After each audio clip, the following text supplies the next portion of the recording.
Hello दोस्तों, आप सभी का एक बार फिर से स्वागत है इस नए वीडियो में।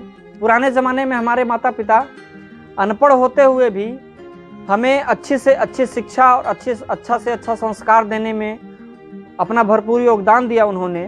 किंतु आज की स्थिति आप सभी के सामने है। आपने केवल उतना ही जितना अपने माता पिता से प्राप्त किया है, केवल उतना ही अपने बच्चों को नहीं दे पा रहे हैं। हम ग्रेजुएट, पोस्ट ग्रेजुएट होते हुए भी अपने बच्चों को एक अच्छा सा संस्कार नहीं दे पा रहे हैं। अगर आप इस मुकाम पर हैं कि आप अपना और अपने बच्चों का भविष्य बेहतर बना पा रहे हैं, अच्छी बात है, परंतु जो संस्कार और जो शिक्षा आपको आपके माता पिता ने दी है, वह संस्कार, वह सामाजिक तौर तरीका आप अपने बच्चों को क्यों नहीं दे पा रहे हैं?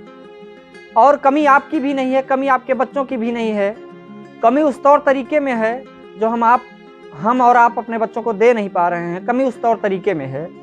हम और आप ऐसी स्थिति बनने ही क्यों दे रहे हैं कि आपका बच्चा आपके सामने ही आपको यह एहसास कराए कि आप उसके सामने कुछ नहीं जानते हैं, उसके सामने नादान बच्चे हैं, या वह कहीं न कहीं आपसे ज़्यादा बुद्धिमान है।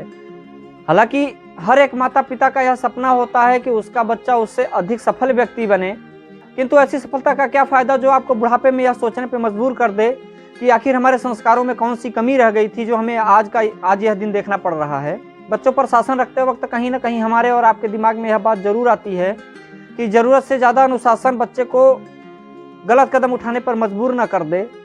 अगर आप भी ऐसा सोच रहे हैं तो आप गलत समय पर ऐसा सोच रहे हैं। जब आपका बच्चा यह समझने के लायक नहीं था कि गलत और सही में अंतर क्या है, उस समय आप असफल रहे बच्चों को गलत और सही समझाने में। वह भी अपने तौर तरीके से जब यह समझ चुका है कि सही क्या है और गलत क्या है, फिर आप उसको यह परिभाषित नहीं कर सकते हैं कि गलत क्या है और सही क्या है।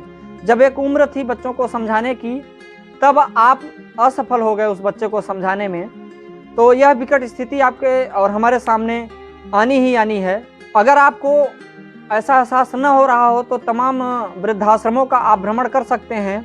वहाँ पर आपको तमाम पढ़े लिखे और अच्छे घराने से बुजुर्ग लोग मिल जाएंगे और उनसे बात करने पर एक ही जवाब आता है कि पता नहीं क्या गलती करी थी हमने, कौन सी शिक्षा और कौन सा संस्कार देने में हम असफल रहे कि हमें आज यह दिन देखना पड़ रहा है। बेशक आज की ज़रूरतों को पूरा करने के लिए पैसे का एक बहुत बड़ा योगदान है, किंतु इस तरीके से नहीं कि हम केवल पैसे के पीछे भागें।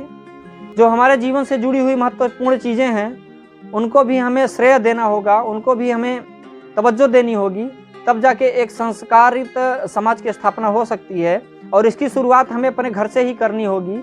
तो अंत में आप सभी से यही गुजारिश है कि अगर हम अपने बच्चों को उसके बचपन में उसका साथ देंगे तो निश्चित रूप से आपके बुढ़ापे में वह बच्चा भी आपका साथ देगा।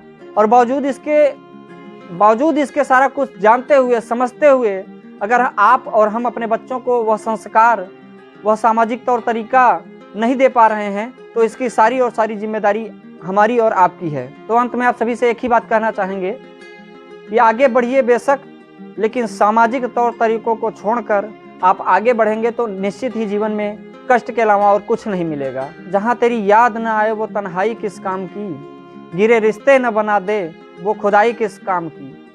बेशक हमें जाना है अपनी मंजिल पर, लेकिन जहाँ से अपने ही न दिखाई दें वो ऊंचाई किस काम की। धन्यवाद।